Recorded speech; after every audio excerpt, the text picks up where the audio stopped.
Welcome to House Talk. You're on the air. What is your comment or question? Hi. My name is Reginald. Can you hear me? We can hear you. Yes. Hi. Yes, my name is Reginald. I am a longtime friend of Dr. Maiden, and he. So recently, I shared my testimony on Facebook, where I explained that had I not started seeking therapy in 2014, that it's very likely that I would not be here now because I suffered a major depressive episode at that time. I think the particulars of what happened, don't really matter as much as just like there's a point where I knew that my brain was practically broken. I tried to function as if everything was normal. I tried to just keep going to work, but I went to work and I just cried.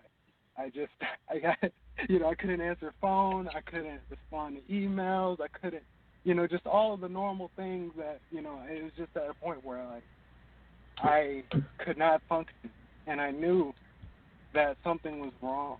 And I was just so fortunate that I happened to have an employer that provided employee care services for free.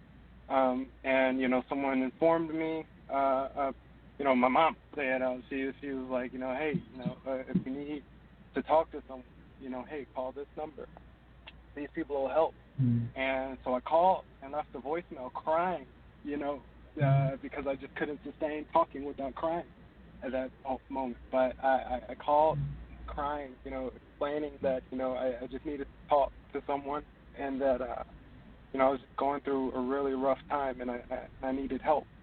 And fortunately, they got back to me. I was able to start being a licensed clinical social worker.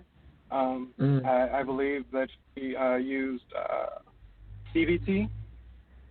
So it really helped me sort of unwind all of the knots that I had, wrapped my brain into. It was just sort of thought loop of just a negative cycle of, this feeling begets this feeling begets this feeling. Oh, I hate myself because of this. Oh, I feel bad because of this. Oh, but I shouldn't feel bad because I don't deserve, there's people who have it worse than me. So how can I feel as though I need help when there's people who, I'm so fortunate. So there's just all these, cyclical racing thoughts that was just dragging me down.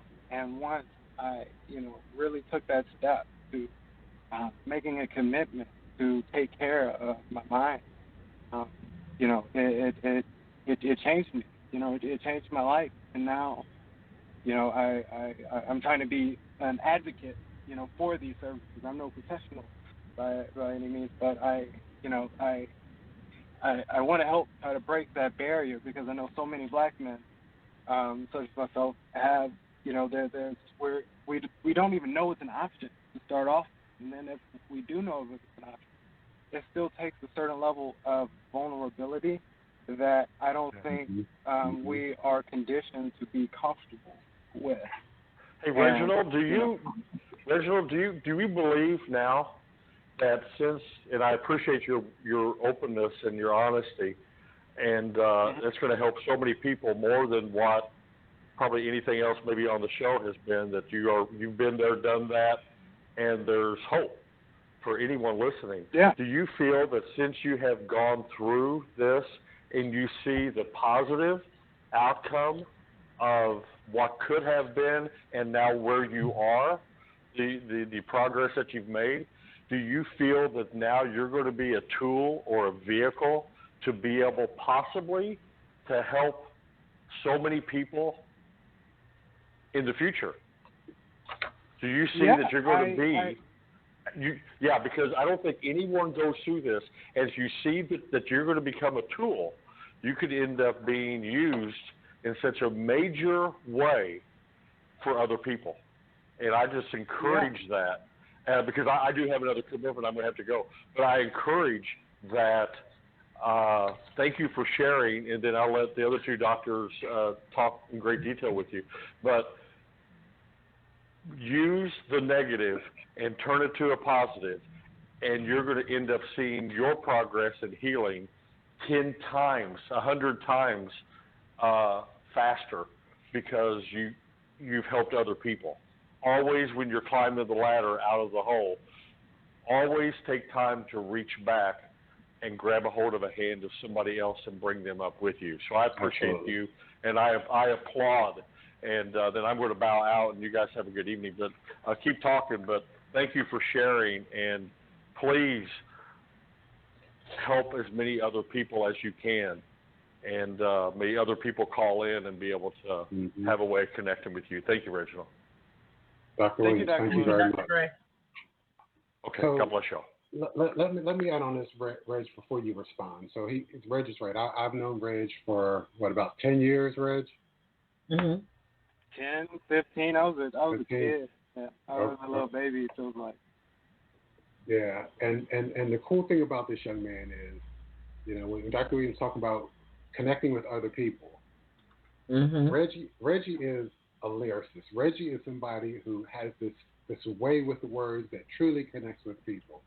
And I observed this from him, like he said, at a very early age. I met him when he was about 14 years old. And I was immediately drawn to him. And that impact is still there. He has a strong social media following. So he is going to be a powerful influence in this challenge to get people to look at mental wellness differently. So, Reg, I'm also grateful that you called. Dr. Pitts, you want to add something? I do. Dear sir, I want to thank you for the courage, for the transparency. I applaud you for recognizing that your well-being, if you will, was more important in the moment than the myth of your masculinity.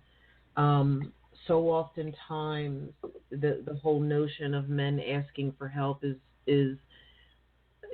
associated or perceived as some sort of weakness. But what I've always said is real men have the ability and the willingness to get in touch with their emotions and to deal with them in a healthy way. So I'm giving you a standing ovation. I don't mean to sound facetious. I don't know how old you are, but if Dr. Maiden has known you since you were 14, that means that he's older than you, and he's older than me. Dig. No, but seriously, sir, I applaud you because feeling, what you shared, it's torturous at times, from what I hear from my clients. So I honestly, I cannot thank you enough for your willingness to say, hey, look, you know what? In me being on the outside looking in, Reggie, you manned up. You said, you know what? I'm going to get the help that I need, because had you not, you would have become the living myth. Because one of the myths is that, men don't want to be a burden. Okay, well, how much of a bigger burden could you have been, or would you have been, had you not sought help? So thank you. Thank you. Right. And I agree with Dr. Greg and with Dr. Maiden. Sweetheart, the world is waiting on you. Thank you for providing this platform. Yeah, hey, absolutely. Let me ask you a question. What was the most difficult part about this process for you? Was it the first step in taking that step to make that call? Was it actually going into the first appointment? Was it staying with treatment? What was most challenging for you?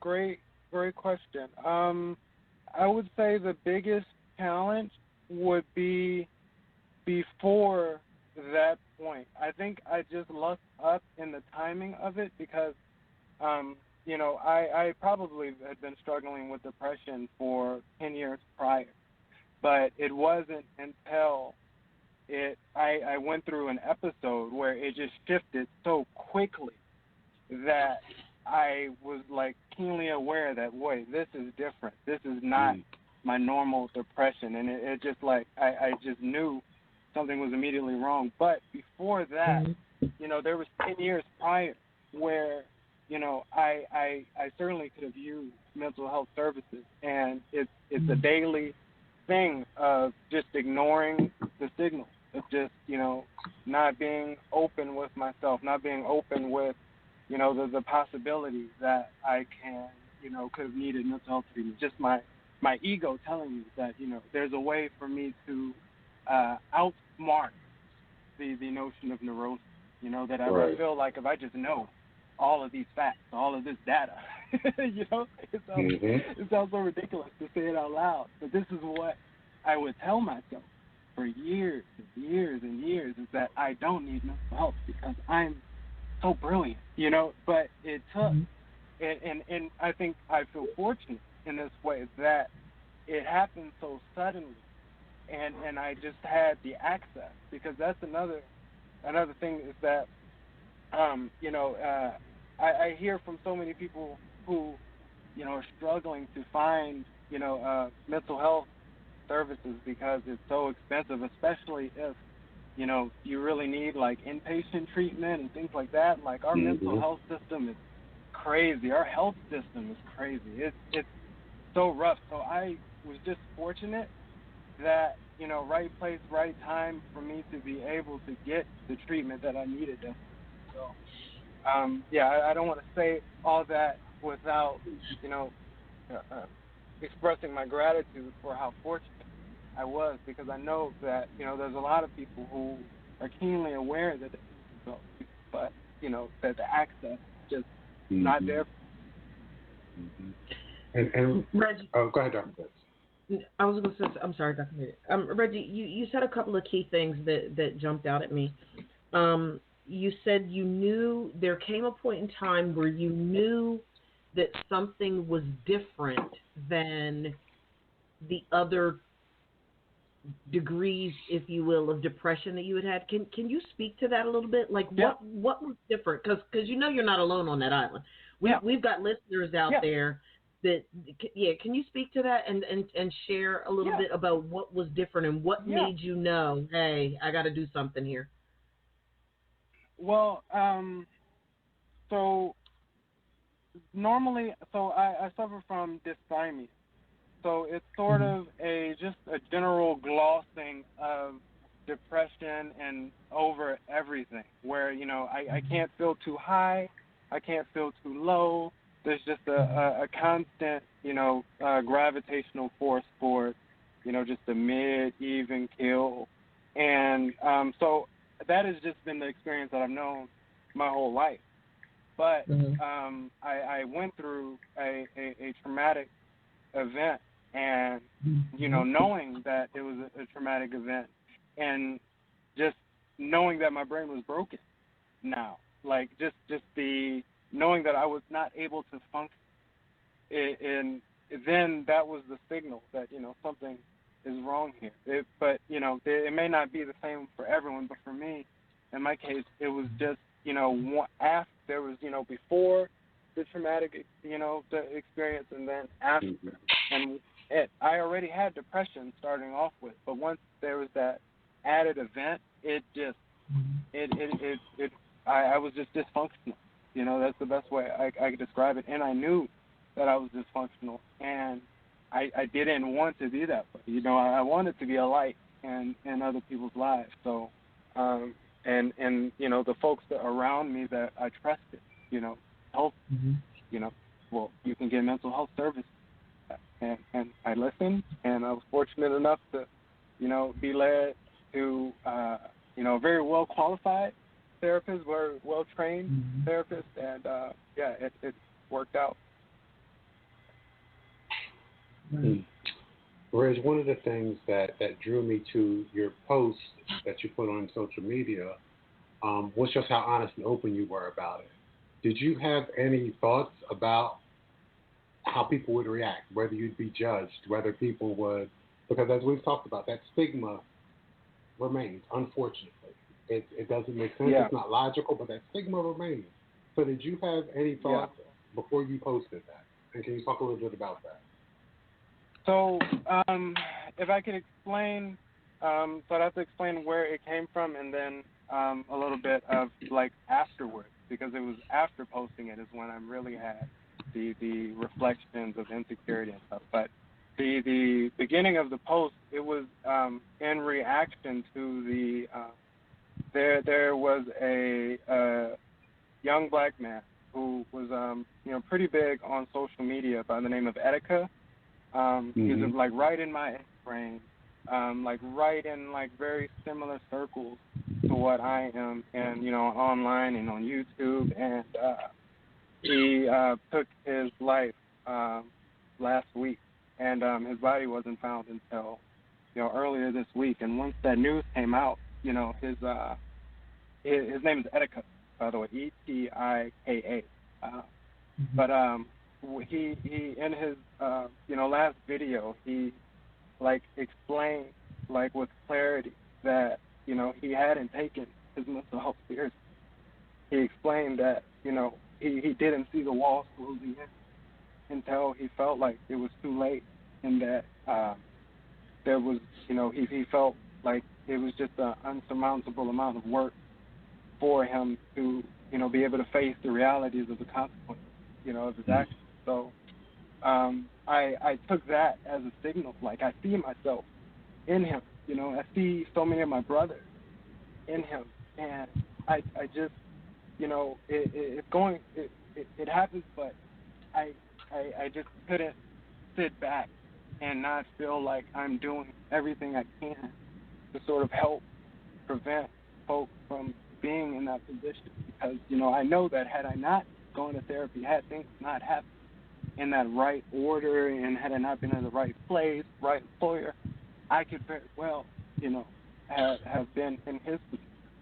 So it was that motivation that made me make this post where I explained that I would likely not be here had I not started going to therapy. But then in turn, I wanted to let people know that, hey, if you need someone to talk to about mental health stuff, I'm your friend. We're Facebook friends. We're connected on here. You can reach out to me. You can message me whenever.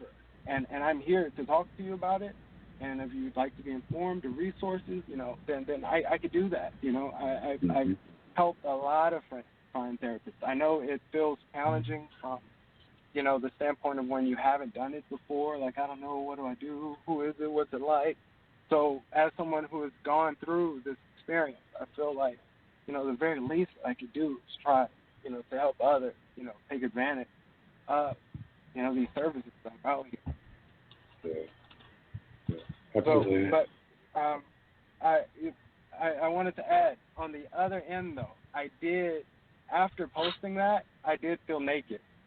And it's been driving me nuts for days, because it's something that it's a level of vulnerability that, especially since I'm a battle rapper, so our whole thing is digging up dirt on each other and trying to figure out how can I leverage this dirt into getting under their skin. So like having that level of vulnerability is scary to me, but for what has like really helped me sustain feeling that it was the right thing to do is that, I know that the stakes are so far higher than like my personal, shame or embarrassment. Like, I feel that's a fleeting, thing, but somebody takes their life.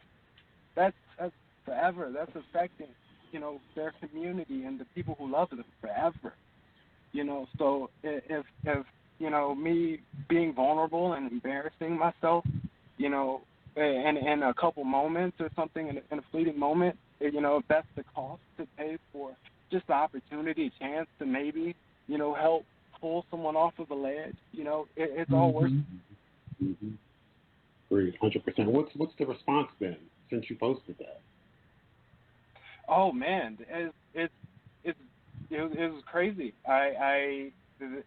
Everyone's been love and support, and there's so many people who didn't have that, didn't know that I struggled with mental health issues to that extent.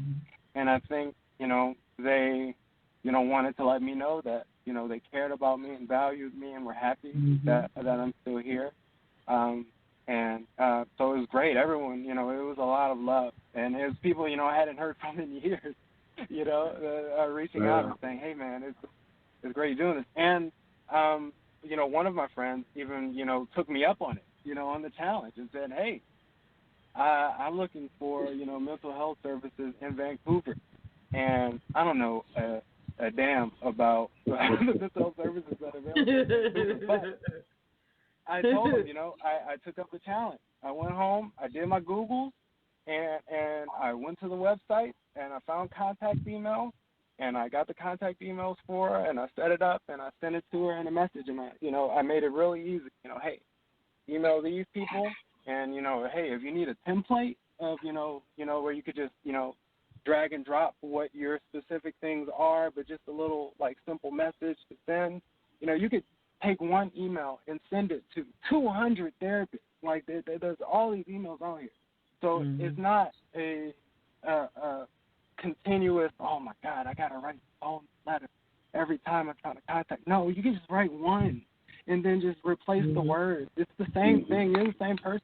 Yeah. So it's much easier than what people think it is. But I'm happy to, help and facilitate that because, sometimes it's kind of hard to connect to the service. Dr. Maiden and Reggie, I want to chime in a couple of things because, Reggie, you said so much valuable information. I really want to highlight for our listeners that, and I alluded to, actually I stated it directly earlier in the show, but I want to reiterate that what we said in the beginning is that men with mental illnesses are less likely to receive mental health treatment. But the flip side of that, listeners, is that men are also more likely to die by suicide. And that's according to research done by the CDC, the Centers for Disease Control and Prevention. It's so important to recognize the signs when you or someone you love may have a mental disorder. And that really is that, we say clinically in substance use and abuse, the first step to recovery is admitting that you have a problem. Well, the same applies when it comes to mental health issues and mental disorders. You have to be willing to acknowledge, as Reggie said, something's off here. Something is wrong. And I want to highlight for you all, some of those warning signs that may be a key indicator to you that something's off, something's a little different, because the earlier the treatment begins, the more effective it can be. We don't want your rock bottom to be death. We don't want your mental health to get over into what we call co-occurring disorders, where you've got a mental health issue and a substance use and abuse because you're drinking and drugging trying to feel better. That's not the answer. So I want you to be mindful of some of these warning signs. And here's the other thing that's key. Men and women can develop the same mental disorders and conditions, but the experience of those symptoms is very different from men in comparison to women.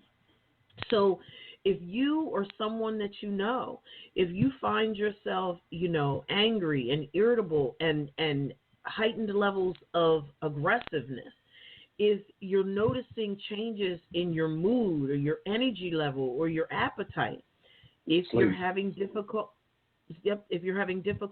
sleeping or you're sleeping too much, if you're having difficulty concentrating, feeling restless, or you're on edge, if you have increased worry or you're feeling stressed, the big one, misuse of alcohol and or drugs. Everybody want to have a liquid breakfast, lunch, and dinner, want to drink and drug it away. It ain't going nowhere. It's still going to be there when you come down off the high.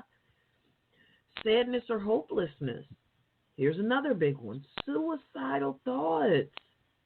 If you're feeling flat or having trouble feeling positive emotions, like you just don't nothing, you just like, okay.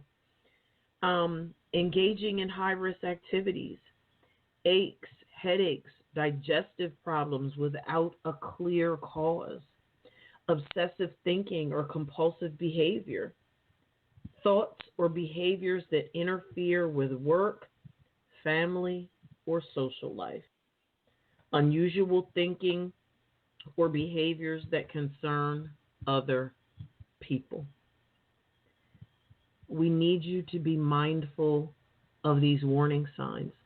We need you to be mindful that even though you're mighty and amazing men and all your glory and all your sexiness and all your fineness and, as Reggie said, all your brilliance and all of that, at the end of the day, fellas, you're human. You bleed. You hurt. You have tears and blood to shed and sweat. And it's not fair to you. First and foremost, it's not fair to each of you to internalize all of that, because one of the things we were going to touch on, and I'll just say, and we can keep moving, is that we've all heard the expression, stress will kill you. If you all keep making a decision under the premise that to talk about your pain makes you weak, you're going to end up so weak that you could die, because the toxicity that is associated with all of the stuff that you all are just holding on the inside, everything that you're suppressing, eventually it's going to come out. It's going to come out in your heart. It's going to come out in your blood pressure. It's going to come out in your brain being discombobulated. It's going to come out in your attitude. It's going to come out in your finances. If you don't take care of your mental well-being, it's going to manifest itself in a whole bunch of other areas of your life, and it's going to have a domino effect. It's going to have a domino effect. I think that the previous shows, and you captured that just now for me, the previous shows in this series all lead to this show. So if listeners, if you haven't already checked out the previous episodes in June, please do so, because they're all influenced by our mental health, our sex game or our sexual wellness, those addictions you were talking about, trying to mask those feelings. We had a show on fatherhood and our ability to have those healthy relationships. All of those are influenced by our mental health. So for me, some of the key questions we should be asking is how I'm feeling get in the way of me leading the life I want to live? Is it getting in the way of me having positive relationships? Is it getting in the way of my employment or my ability to keep a job? Do I need to drink or smoke weed to feel normal? So all these things are influenced by our mental wellness. And just to go back to something that everyone has already talked about, but to take it a step further, some of the reasons why African American men and other minorities avoid seeking help. And one of them is they don't feel like they would connect with their counselor or their therapist. Yeah. So, Reggie, for you, did you have an immediate connection with your therapist, or was it a challenge for you? Did you have to see multiple therapists before you found the right one?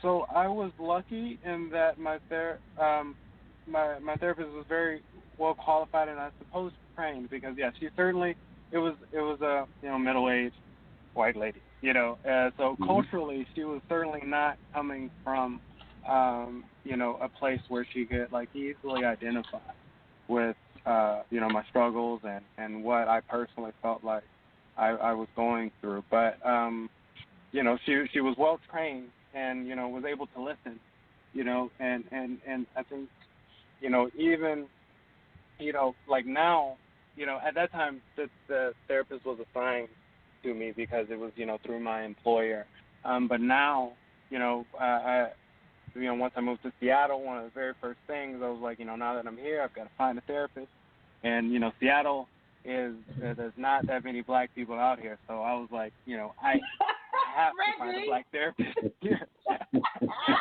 have to, right? You're in Walmart hunting for black people in Seattle. What'd you say? I said, you in Walmart hunting for black people in Seattle. Yeah. It's rough. So I hear we're in Tacoma. but yeah, I'm not around there very often. So so I've kind of had both sides. At least, all my providers have been, very well trained and very competent and qualified. And I always want to say that because I know that there's a lot of terrible therapists out here. People there's people that you do have to be concerned about that are, marketing themselves as providing mental health services where, you are someone who, you could get caught up in just a weird situation if, this person is not well trained, well qualified. So you always want to look into their training. They saying they're providing these services, but to what training do they afford, to be able to say that they can do this? They can say that they perform it, but how? Why? Did you read a book about it? Because right. You read a book. There's a difference. So I was very fortunate to have very well trained therapists, and across a variety of cultural backgrounds. Yeah. Now that's good. You mind if I ask another question? Oh, go ahead. All right. So for me, I went to counseling about 15 years ago. And Reg, to piggyback on what you were saying, it was difficult for me I had the opposite experience. I had difficulty finding someone that I felt could help me. And, the natural thing is to find an African-American male who could help me. But that dude was horrible. Mm-hmm. I mean, I sat there for 2 sessions, and I'm saying, man. I mean, and part of it was because I was already a counselor, so I knew a lot of those things. And he was going by the book, and I'm like, no, this is not going to help me. So what I ultimately ended up seeking out was I sought a hypnotherapist, and I was dealing with, Reggie, I don't know if you remember, at my high school, we had about 5 suicides in 1 year. And it it started just building on me. And self-care is a huge thing for me, and even more so after that. And so I ended up going to this hypnotherapist who she looked like she was English. Who's the English woman? Mary Poppins. She looked like Mary Poppins. And we sat there and we connected so well that it was an incredible experience for me. So I took a lot of what I learned there and applied them to this very day. So it was very, very helpful. Dr. Pitts, one of the things that Reg and I are alluding to is that cultural competence. Mm-hmm. So can you talk to that a little bit? Well, yeah. Are you, or you may not be from the way it sounds, but and I'll put it up when we do the keys in a few minutes. There is a Black Therapist Network. Mm-hmm. And every type of psychologist, psychiatrist, marriage and family therapist, psychotherapist, you name it. So that's one of the things that I'm going to put out there, because that cultural sensitivity piece is a big deal. And I'm right there with you. I started seeking treatment when I was 18 years of age because I was determined that I was going to be the first woman in my family that wasn't crazy. But I guess it was back in, I want to say it was back in 2010. I was, I had seen a therapist off and on at various times in my life, and there was just so much going on at the time. And I was like, you know what? I really need to start seeing somebody again. And similar situation, I went to see a psychologist who was a middle-aged white woman who was clueless. And it's same thing. Like, I went for a couple of sessions, and I'm pissed. I'm like, you know what? You're a freaking idiot, and you can't help me because you don't look. Not only do you not have a clue, but you don't want a clue. And what's a tell for me? And I will say this to our listeners. Both Dr. Maiden and Reggie have alluded to, your therapist has to listen to you, right?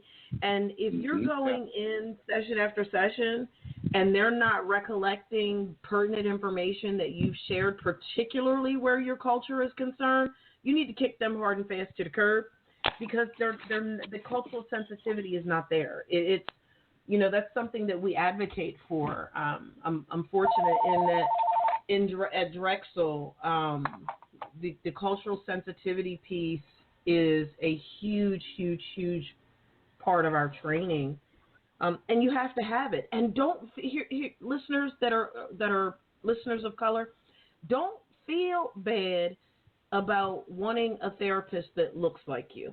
But the flip side of that is also understand that just because you're of a certain ethnicity doesn't mean that someone of another ethnicity can't help you just because they don't look like you. Because you don't need to be shot to know it hurts.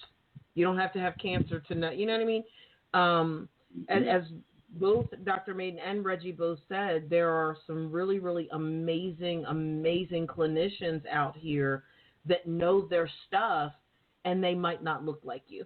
So you have to be deliberate and intentional. And I'll put some of those additional resources up in the keys that can help you sort of peel back and get some insight as you're searching for a clinician, a therapist, a counselor that's going to be a good fit for you.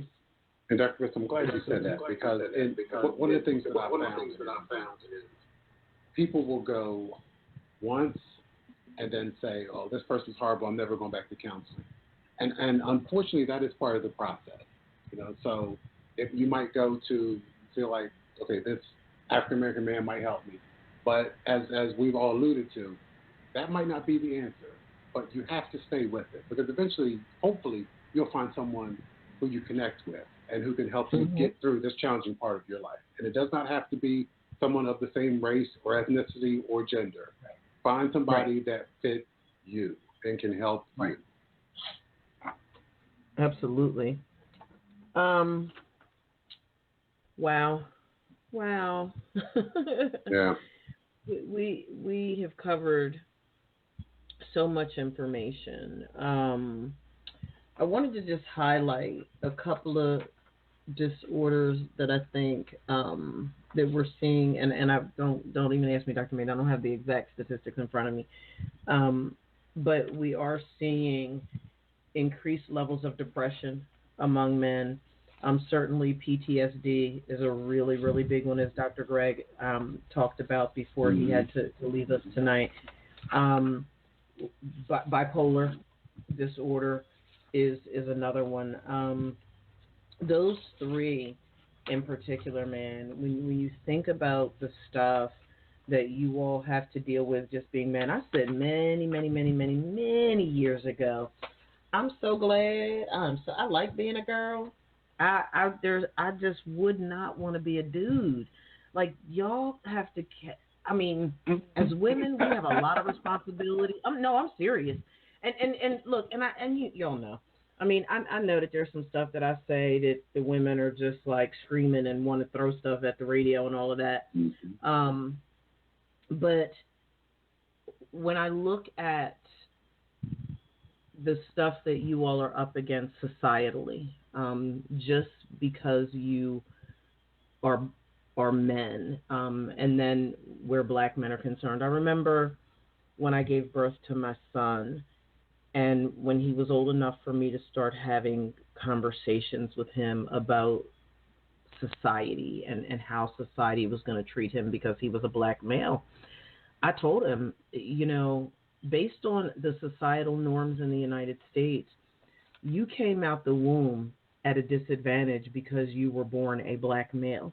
That doesn't mean that you have to be defeated by the societal norms, but it does mean that you have to be, even back then, you have to be deliberate and intentional in how you live your life and the decisions that you make. And it brings me to remembrance of a conversation that I had with one of my younger male cousins that was in town for my uncle's funeral. And I won't go into details, but there was a particular hairdo that he was considering. Wasn't dreads or anything, but it was a crazy hairdo. And he was like, well, Cousin Lauren, what do you think about this? And I said, that's how you're thinking about getting your hair? And he was like, yeah, I really like it. And I said, well, get it then. And he was like, why you say it like that? I said, say it like what? He was like, that look, that look you get. And I said, well, how bad do you want to be discriminated against? And he was like, what? What do you mean? I said, sweetheart, you should be able to wear your hair however you want. And I'm not saying that you can't. But what I'm saying to you is you're a black male in this society where there are certain things that are already against you just because you're a black male. Don't position yourself to be discriminated against more. You have to be able, it's a horrible thing, but you have to be able to play the game. And it's like, I'm not saying don't express your individuality, but if your individuality is going to interfere with your ability to have a decent quality of life, if your individuality is going to stop you from being able to secure, the position that you want or go to the college that you want or whatever the case may be, you wear your hair however you want. But think about the ramifications of your decision. Is that hairdo that big a deal to you? It's just a lot. It's a lot that you all have to deal with, and it's no surprise to me that men are going crazy. It's no surprise to me that men are killing themselves. It's no surprise to me that you all are depressed and angry and hostile and aggressive. It's no surprise to me that domestic violence is such a major issue in the African American community, because you all are walking volcanoes, because so much of the stuff that is thrown at you, nobody's ever taught you how to deal with it. Why? Because it's been going on for hundreds of years. It's the residual effects of slavery, and your fathers and your grandfathers and your uncles and so many that have come before you didn't know how to properly deal with it. So they were sick too. So when do we break the cycle? Well, we start breaking the cycle on House Talk. We start having these conversations. And Reggie, you're going to go out and pick the world and impact the world. You're going to continue to speak and educate and empower and liberate and keep the fire burning, sir. That's how we break the cycle. That's how we force the issue. We have the hard conversations. Every opportunity, we have those hard conversations. We encourage people that we love and care about to have the psychological and the psychiatric evaluations. We encourage them to get their annual checkup. You know what? When you're going to get your car tuned up, make the appointment to go to the doctor's later on that day. We got to do better. Yeah, if I can add I think that it's a really good metaphor when you compare it to a car, because my therapist, when I first called him and sort of explained the situation, there was like the intake conversation where he was sort of filling out, where I am and if I'd be fit for his services. And I explained, that I am not suffering, with anything, major at the moment, but I just know that if I am not regularly seeing therapy, that I could just get so unwound or so tightly wound that, it can get really weird. So in the way he described it for me was so beautiful. He just said, okay, so you're looking for preventative maintenance. And I thought, that exactly. So whenever I'm going to therapy, at this point in my life, when it's not, really crazy, strong work, but it's still preventative maintenance, because I know if I don't get this preventative maintenance, my engine's going to catch on fire at some point. Yeah. You're going to blow smooth up. Yeah. No, I don't want that. So, yeah, I need to take this preventative maintenance very serious. Dr. Maiden, it's about that time. All right. Wow. That was beautiful. That was beautiful. That was a lot of great information. Listeners, if you or someone you know is in crisis, the key here is to get help immediately. Dr. Williams talked about it. Dr. Pitts, Reggie, and myself. You can call 911. You can call the National Suicide Prevention Line at 1-800-273-TALK, TALK, 1-800-273-8255, and that spells out TALK. There are some key points that we want you to keep in the forefront of your mind for tonight's show. So, Reggie, Dr. Pitts, what are one or two key points we want our listeners to take away from today's show? I want our listeners to know. Go ahead, Reggie. You can go first. I would say just don't be afraid to be vulnerable to, your close ones. Or if you have friends that they're reputable and they're trustworthy and because I've seen a lot of people, that such as myself, who are open to helping and listening. So if you feel like you need someone to listen, look for, someone in your social circle who, you think you could trust, yourself. And I think that highly likely that they won't let you down. Your friends are there, and people kind of tell themselves, "Oh man, they don't really like me." But when you're vulnerable with yourself and you're open, and you're like, "Man, like I'm fucked up." Oh, sorry, I don't know if I can curse. I'm messed up. If you say that, to someone who sincerely, is there, they'll listen, and even that in and of itself is a big thing. So if I could say one thing, it's just to find somebody, if you need to talk to someone, and people are there. I think the key thing, gentlemen, that I want our listeners to know is that mental disorders can be treated. They can be treated. Yes, they are difficult and they are painful, but they are very treatable. And treatment may include counseling, medicine, or both. You may even be able to find some complementary services. So that's the one thing. The second thing is it's so important for you all to know that you have nothing to be embarrassed or ashamed about. These conditions are illnesses, not weaknesses. And the same goes for any addictions you might have.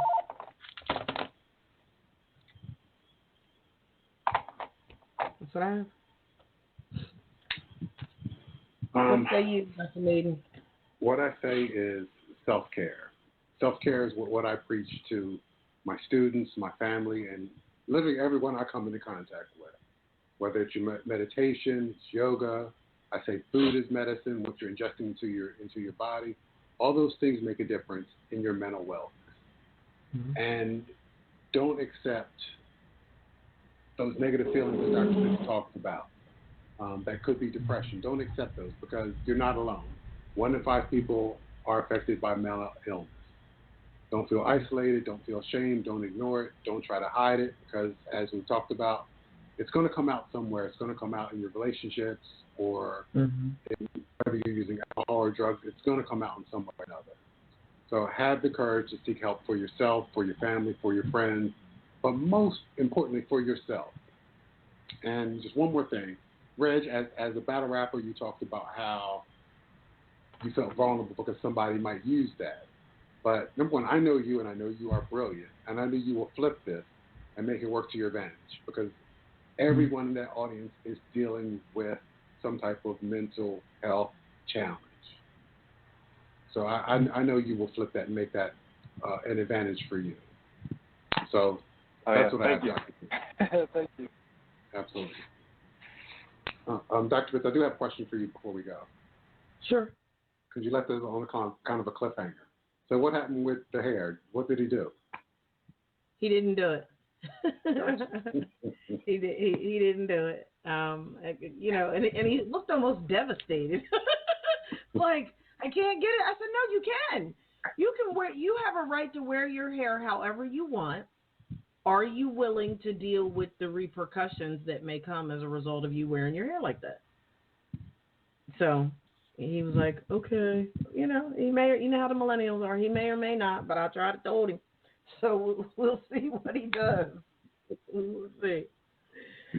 So look, folks, recognizing the signs that you or someone you love may have a mental disorder, as I said before, really is the first step toward getting treatment. You've got to acknowledge it. You have to say, you know what, as Reggie told us, you know, something's off here. Something's not right.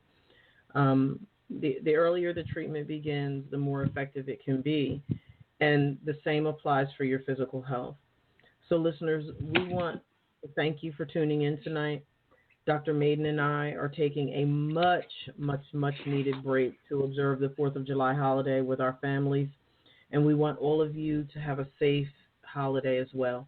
Enjoy the 4th of July celebrations and check out the episodes you've missed by visiting our website at www.drlaurendpitts.com and just click on the House Talk tab to check out episodes that you've missed. Don't forget to join me and Dr. Maiden on July 11th when we continue our Summer 2019 Madness series with Who's the Side Piece? Yep, it's going to be another one of those shows. who that good side piece? Men infidelity or not. You can email your questions before the show to Dr. Maiden at Dr. Brian Maiden at drlaurendpitts.com or Lauren at laurendpitts.com. Gentlemen, thank you so much for contributing such powerful value to our listeners. Dr. Maiden, thank you for being you and doing what you do with such excellence and greatness. Good night, everyone. Good night. Night.